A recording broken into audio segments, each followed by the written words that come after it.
एक समय north east में बीजेपी का खाता नहीं खुलता था, लेकिन अब बीजेपी वहां पर भी इंडिया गठबंधन पर भारी है। एक रीजन ऐसा भी है जहां पर जीतना मोदी के लिए सबसे बड़ा चैलेंज है। वो ऐसा किला है जहां पर सेंधमारी किए बगैर बीजेपी का मिशन 400 प्लस पूरा हो ही नहीं सकता। देखिए,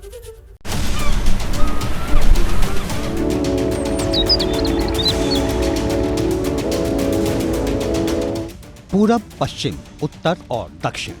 देश की सियासत को अगर इन 4 जोन में बांट दिया जाए तो दक्षिण यानी साउथ ही वो इकलौता जोन है जहां 2019 से लेकर मौजूदा तमाम सर्वे तक इंडिया गठबंधन आगे है और बीजेपी बहुत पीछे।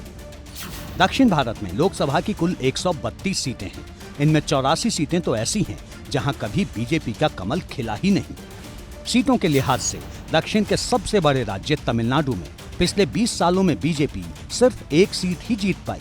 2014 लोकसभा चुनाव में बीजेपी को 132 में से 22 सीटें मिली थीं, जबकि 2019 में बीजेपी के हिस्से 29 सीटें आईं।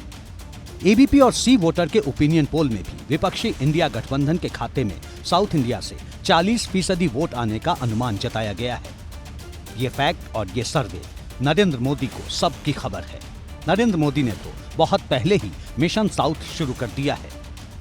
इस साल जनवरी में ही नरेंद्र मोदी ने दक्षिण की धरती से विकास और आध्यात्म का मैसेज कई बार दिया। 2 और 3 जनवरी को मोदी तमिलनाडु, लक्षद्वीप और केरल में थे।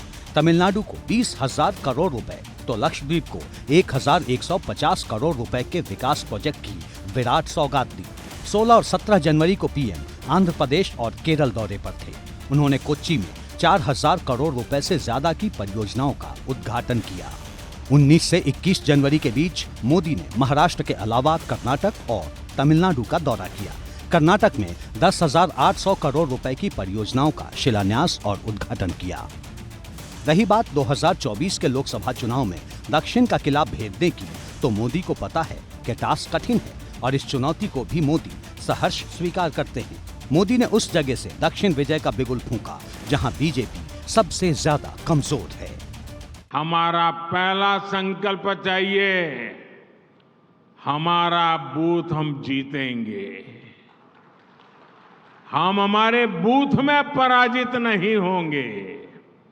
अगर बूथ को जीत लिया तो केरल को भी जीत सकते हैं। तो मायावती, नवीन पटनायक और जगन मोहन रेड्डी, ये 3 नाम इस चुनाव में बहुत खास हैं, क्योंकि ना तो ये इंडिया गठबंधन के साथ हैं और ना ही बीजेपी के साथ। इनमें से नवीन पटनायक की बीजू जनता दल और जगन मोहन की वाईएसआर कांग्रेस के पास तो अच्छी खासी सीटें हैं और दोनों ही दलों ने मोदी को संसद में कई बिल और कानून पर सपोर्ट भी किया है। यानी कि इनकी कामयाबी से नुकसान इंडिया गठबंधन का ही है। वैसे एक और फैक्टर है जो कि इंडिया गठबंधन के खिलाफ जीत तोड़ मेहनत कर रहा है।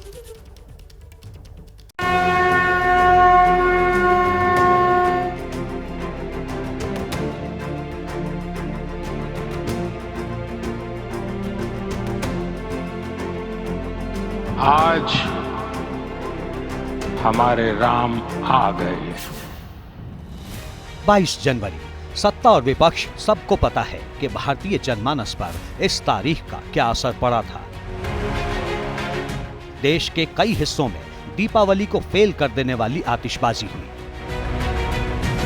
प्राण प्रतिष्ठा से विपक्षी दलों की दूरी ने बीजेपी को बूस्टर दे दिया और बाकी का काम चुपचाप कर रहा है राष्ट्रीय स्वयंसेवक संघ।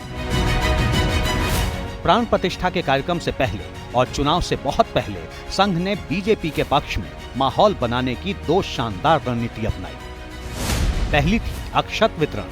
घर घर अक्षत निमंत्रण देने के साथ ही स्वयंसेवकों ने लोगों का नाम, पता और फीडबैक लिया।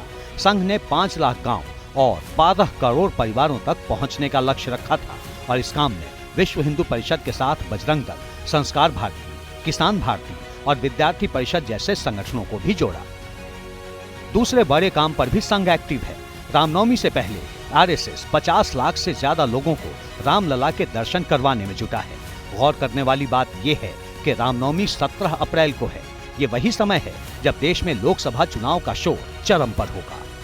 अक्षत अभियान जो है वो ये मान करके ऐसी इसके पीछे भावना थी।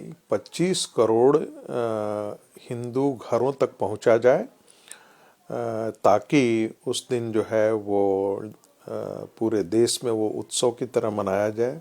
दूसरी तरफ जो लोगों को जोड़ने का है या भगवान राम के मंदिर को दिखाने का है, यह भी संघ परिवार का हिंदू समाज से जुड़ने का ही अभियान है। हाँ, संघ के कार्यों से चूंकि भारतीय जनता पार्टी का वैचारिक अधिष्ठान संघ के वैचारिक अधिष्ठान से मिलता है और भारतीय जनता पार्टी संघ के वैचारिक अधिष्ठान का समर्थन करता है, इसलिए भारतीय जनता पार्टी को इसका फायदा पहुंचता है। मतलब ये कि नरेंद्र मोदी की हैट्रिक के लिए संघ की लीडरशिप में कई संगठन एक्टिव हो चुके हैं।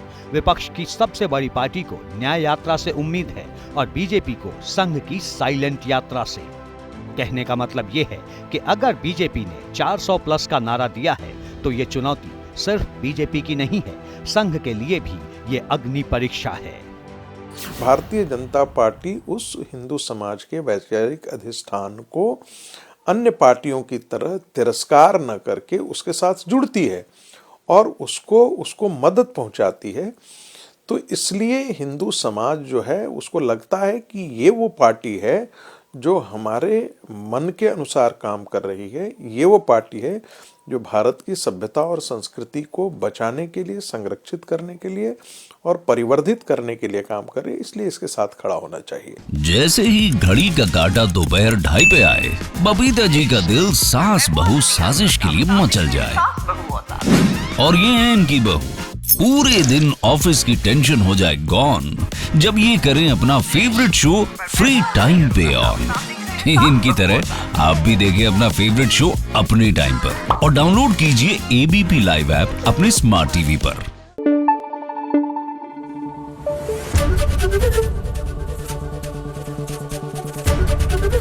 एबीपी न्यूज आपको रखे आगे।